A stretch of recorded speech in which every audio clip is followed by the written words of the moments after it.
So students, today we will see now protein histochemistry. तो ये गणित नहीं हुआ।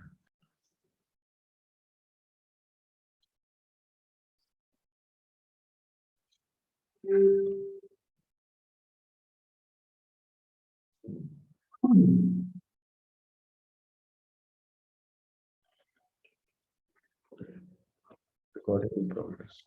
So today, students, we will see carbohydrate histochemistry and protein histochemistry. We will see protein histochemistry. Protein histochemistry, nowadays, this is done by using antibodies, and that branch of the science, well, histochemistry is immunohistochemistry. अब क्या है, protein cell जो है, इसमें protein हर जगह है, in the plasma membrane, in the cytoplasm, on the nuclear envelope, inside the nucleus also histone protein से पूरा प्रोटीन है। हर तरह के variety of proteins are there in the cell. So if you stain it protein के specificity और जो सारे प्रोटीन पर लागू हो, हर क्लास के प्रोटीन को स्टेन कर दे, एसिडिक, बेसिक, न्यूट्रल, तो ये कोई अच्छा स्टेनिंग नहीं होगा। हर जगह एक जैसा कलर मिलेगा देखने को, और it will only show the presence of protein in that area. Okay, इसलिए किसी स्पेशल प्रोटीन को पता लगाना है इन दैट लोकेशन, उस लोकेशन पर एंजाइम के, सपोज एन एंजाइम और a particular kind of peptide, ठीक है, प्रोटीन या किसी रिसेप्टर प्रोटीन का लोकेलाइजेशन, कि वो सेल मेम्ब्रेन पर है, न्यूक्लियर मेम्ब्रेन पर है, माइटोकॉन्ड्रियल मेम्ब्रेन पर है, एंडोप्लाज्मिक रेटिकुलर मेम्ब्रेन पर है। ओके, उन सब का हम अब आजकल एंटीबॉडी को यूज करके डायग्नोज को यूज करके लोकलाइज करते हैं।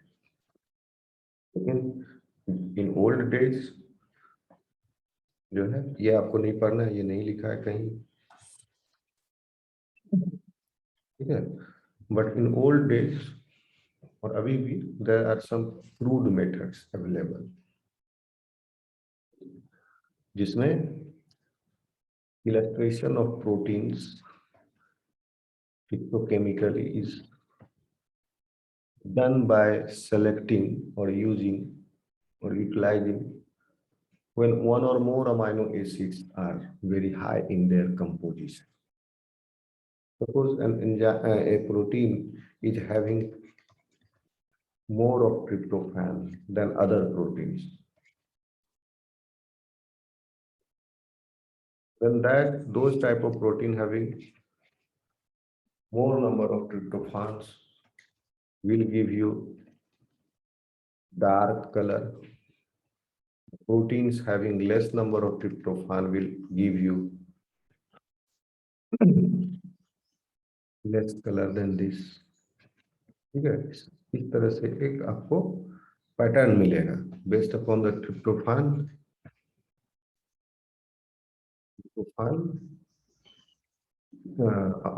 number of tryptophan residues in the protein। एक एग्जांपल के माध्यम से हम बता रहे हैं आपको, इसे समझ। इस तरह से अदर भी और भी अमाइनो एसिड्स हैं, उनके रिचनेस के आधार पर, उनके प्रोटीन में क्या कंपोजिशन है, उसके आधार पर जो है प्रोटीन को एक स्पेसिफिकली स्टेन किया जा सकता है। लेकिन वो स्पेसिफिकली भी कंप्लीट स्पेसिफिसिटी नहीं। कंप्लीट स्पेसिफिसिटी मतलब एक पर्टिकुलर टाइप ऑफ प्रोटीन ही स्टेन हो। बहुत सारे प्रोटीन होंगे, उन सब में ट्रिप्टोफैन है, किसी में कम, किसी में ज्यादा, किसी में इंटरमीडिएट लेवल। ओके, तो that protein will be stained accordingly, जैसा जैसा उस जितना उसमें अमाइनो एसिड का संख्या रहेगी। कहने का मतलब हुआ, आप लिखोगे इसको, illustration of principle of protein histochemistry, illustration of proteins,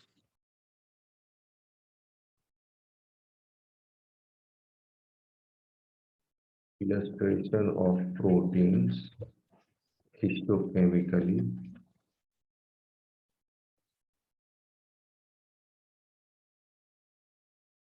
is only done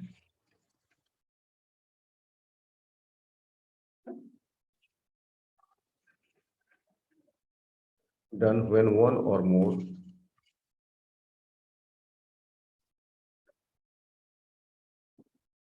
amino acids are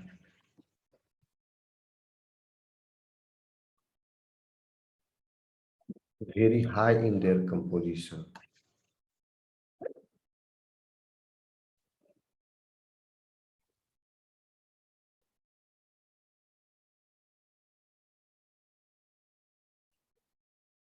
Their composition in the protein structure.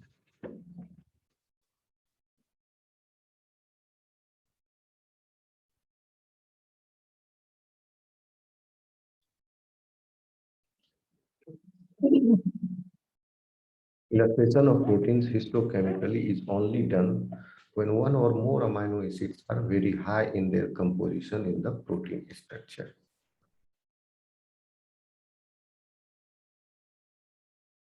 But when the protein to be demonstrated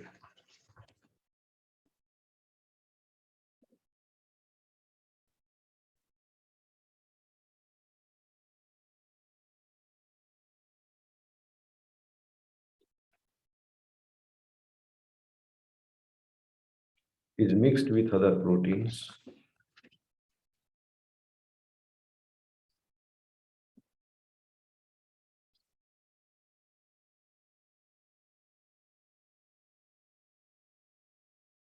and is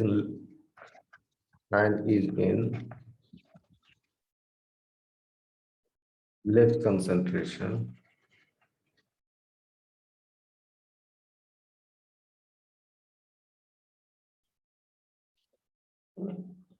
their demonstration is done by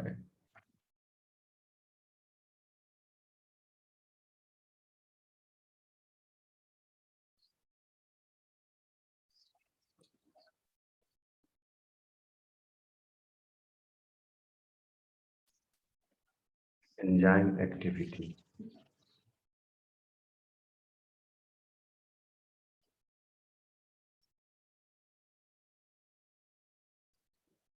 Some proteins are identified either by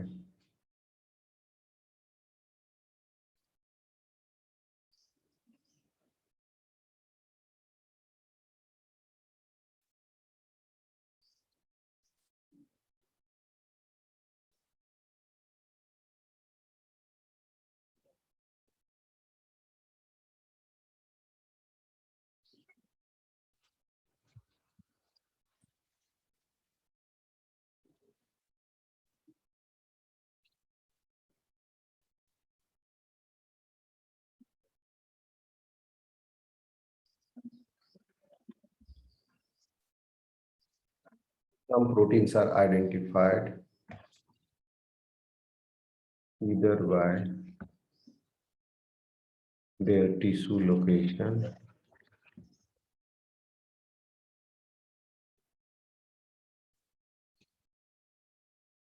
or physiochemical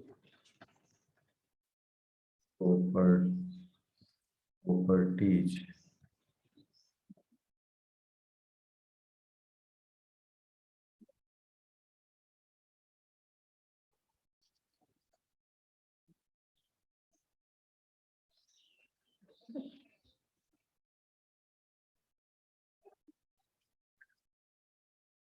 So there are mainly two principles. involved in the illustration of protein, उसी में लिखोगे principal में ही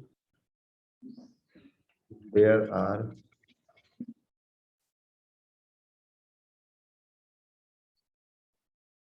mainly two principles involved in the illustration of protein.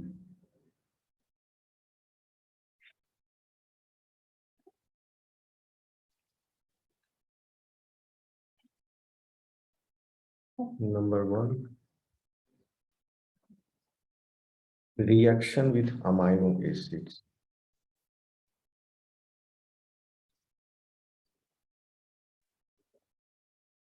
With amino acids. Number two, reaction of charged dye. Reaction with amino acids. यहाँ नहीं, reaction of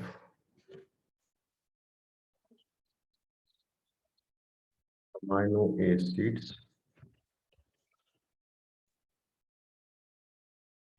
with a dye. Reaction of amino acid with a dye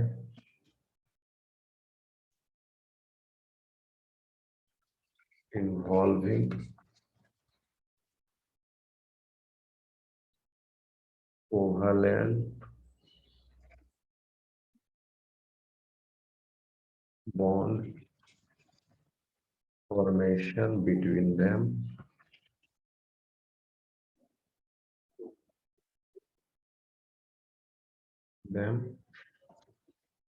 Highlights a protein.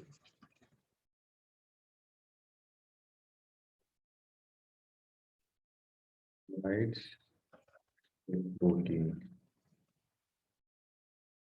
मतलब कि किसी amino acid का particular type of amino acid का जो अभी है जैसे बताया in the case of tryptophan का, that amino acid will react with the dye present in the solution and they will form covalent bond.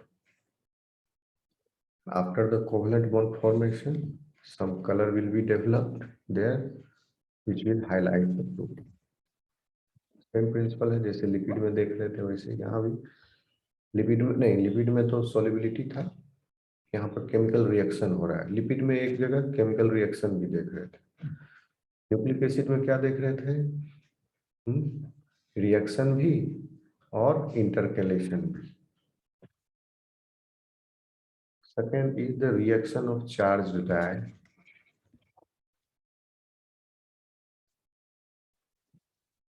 Enzyme में क्या देख रहे थे? एंजाइम का एक्टिविटी से जो प्रोडक्ट फॉर्म हुआ।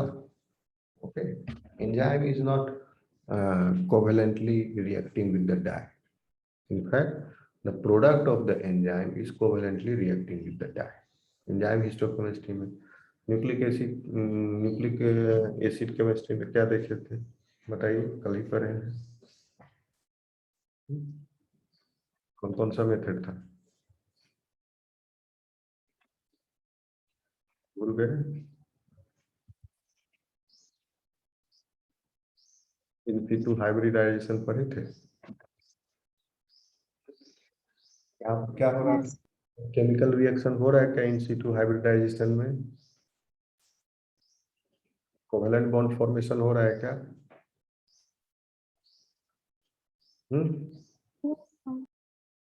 यस, कोवेलेंट बॉन्ड फॉर्मेशन कहाँ हो रहा है उसमें?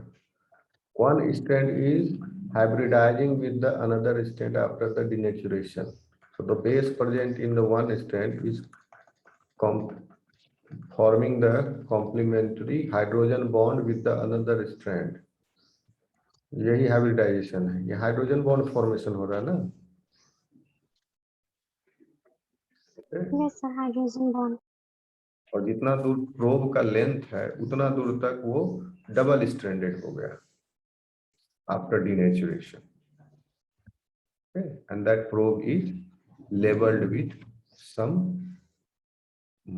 लेबल विथ कोई रेडियो एक्टिव एलिमेंट्स से लेबल्ड, या इसमें बायोटीन अटैच्ड हो तो एंटीबायोटिन एंटीबॉडी यूज करके तो हम डिटेक्ट कर लेंगे। आजकल यही चल रहा है प्रैक्टिस में, बायोटीन ट्रीशियम हाइड्रोजन इसमें इनकॉर्पोरेट कराया जाता था। प्रोब को इस तरह से बनाया गया, सिंथेसाइज किया गया, सिंथेसाइज प्रोब है, means a short segment of fragment of DNA which is, और इस तरह से डिजाइन किया गया है कि इसका जो सीक्वेंस है that sequence is having base complementarity with a segment of DNA in the entire length of DNA molecule, genomic DNA या किसी क्रोमोसोम पर लंबा मॉलिक्यूल है क्रोमोसोम का डीएनए, तो उसके किसी छोटे रीजन को, मान लो कि आपको पता करना कि कोई प्रोटीन का कि कोई जीन, ये जीन इस क्रोमोसोम पर किस लोकेशन पर, या कोई जीन किस क्रोमोसोम पर है, तो उस जीन का सीक्वेंस का, पूरा जीन का सीक्वेंस का नहीं, छोटा सीक्वेंस, और बहुत छोटा भी नहीं लोगे तो नॉन स्पेसिफिसिटी हो जाएगी। ओके, सीक्वेंस जितना लंबा हो, generally 12 base pair to 18 base pair use कर सकते हैं आप। 2 या 3 या 4 का करोगे तो कहीं भी हाइब्रिडाइज कर जाएगा, स्पेसिफिसिटी कम हो जाएगी। ज्यादा लंबा सीक्वेंस होगा तो प्रोबेबिलिटी कम होते चला जाएगा, एकदम एग्जैक्ट इसके मैचिंग जो सीक्वेंस होगा वहीं पर जाके वो हाइब्रिडाइज करेगा।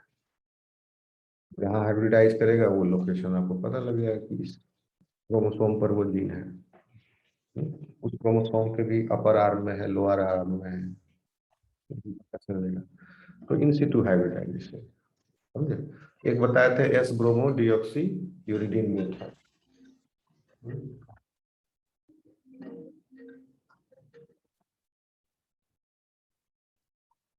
One second. शुरू हो गया अभी कॉल आना।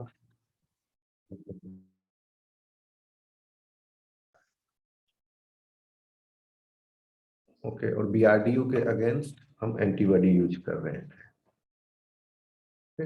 एक फ्यूजन न्यूक्लियर रिएक्शन जो था उसमें हम डीएनए को HCl से ट्रीट कर रहे थे, उसमें केमिकल रिएक्शन हो रहा था, डीएनए स्ट्रैंड वाज ब्रेकिंग, और जो एल्डिहाइड ग्रुप जनरेट हो रहा था वो डाई से रिएक्ट करके कलर दे रहा था। फर्स्ट वाला 3 मेथड देखे थे, तो उसमें केमिकल रिएक्शन हो रहा था। एंजाइम में क्या हो रहा है, एंजाइम के प्रोडक्ट्स का, एंजाइम की एक्टिविटी जितनी हुई वो प्रोडक्ट का फिर आपके डाई के साथ रिएक्शन होने पर फॉर्माजैन का फॉर्मेशन हो रहा था, कलर प्रेसिपिटेट फॉर्म हो रहा था, ठीक है। और by that way we were detecting product का chemical reaction with the dye. Nucleic acid में हाइब्रिडाइजेशन था, हाइड्रोजन बॉन्ड फॉर्मेशन हो रहा था प्रोब के साथ, और बीआरडीयू डीएनए के साथ नॉन कोवेलेंट बाइंडिंग है, और बीआरडीयू के अगेंस्ट हम एंटीबॉडी यूज कर रहे थे। फ्यूजन मेथड में केमिकल रिएक्शन हो रहा था। लिपिड में क्या था, ओटान मेथड था, क्रोमेटिन एसिड मेथड था, नाइल ब्लू मेथड था, ऐसे सब मेथड था ना। ओके, और उसमें क्या हो रहा था लिपिड में, सॉल्युबिलिटी के आधार पर, क्योंकि तो एक हाइड्रो एल्कोहलिक सॉल्यूशन है, में हम उस डाई को डिजोल्व कर रहे थे, उसमें डाई का सॉल्युबिलिटी जो है पुअर है सॉल्वेंट के साथ, but the lipids present in the tissue, the dyes affinity with that lipid is higher, so dye वहां चला गया। प्रोटीन में अभी पढ़ रहे हैं हम लोग किसी एक पर्टिकुलर अमाइनो एसिड्स का रिएक्शन, 2 प्रिंसिपल्स, या तो अमाइनो एसिड का reaction with a dye involving covalent bond formation between them, और उस कोवेलेंट बॉन्ड फॉर्मेशन होने से यानी नया केमिकल बना, that chemical is will be having color so that you can easily visualize it, or it will highlight the protein. And one is, student समझ में आ रहा है?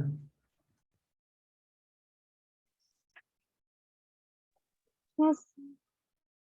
Second one is the reaction of charged dye. ये highlight है ऊपर वाले का, charge dye, reaction of charged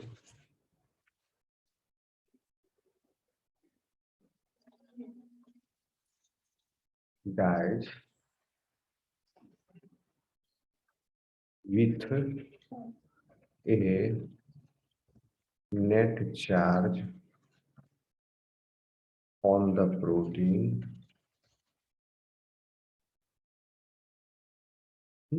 या तो प्रोटीन पर नेट चार्ज पॉजिटिव होगा अगर उसमें बेसिक अमाइनो एसिड ज्यादा है, ठीक है। नाइव कंडीशन में क्या होता है, यानी प्रोटीन जब वर्क कर रहा है functionally, it is present in the cell in vivo, protein के ऊपर चार्ज रहेगा क्योंकि उसमें बहुत अलग अलग तरह के अमाइनो एसिड का कंपोजिशन है। कुछ नेट चार्ज रहेगा जो कि प्लस माइनस होके एसिडिक अमाइनो एसिड होंगे, कुछ बेसिक अमाइनो एसिड होंगे, उनका प्लस माइनस होके वो कुछ नेट चार्ज रहेगा उस पर।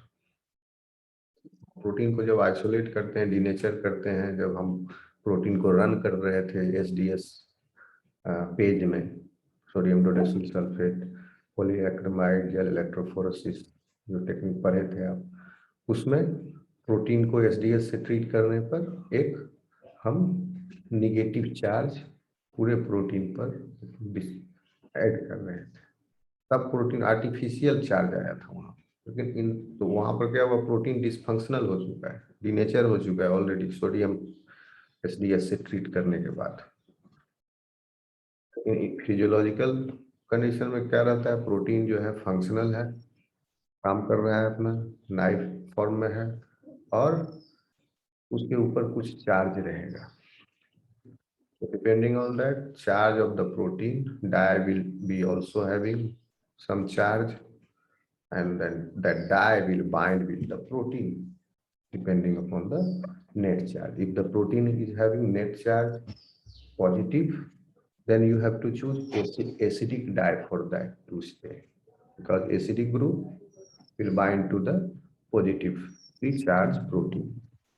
If protein is negatively charged, okay, then you will use basic dye to stand them. समझ में स्टूडेंट?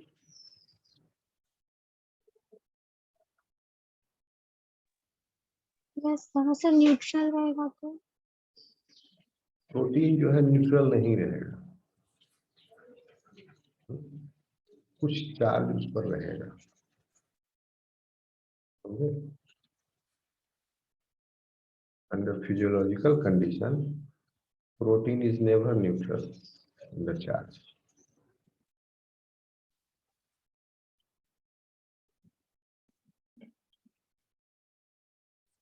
न्यूट्रल अमाइनो एसिड्स होते हैं प्रोटीन में, जो है दो तरह के अमाइनो एसिड्स हैं, कुछ अमाइनो एसिड न्यूट्रल है। यह तो पॉसिबल नहीं है कि पूरे प्रोटीन में सारे के सारे अमाइनो एसिड न्यूट्रल ही हो तभी प्रोटीन न्यूट्रल होगा, नॉट पॉसिबल। वो कोई प्रोटीन का कोई मतलब नहीं रहेगा, वो बेकार का कोई पेप्टाइड है, वो फिजियोलॉजिकल उसका कोई रिलेवेंस नहीं है अगर सिंथेटिक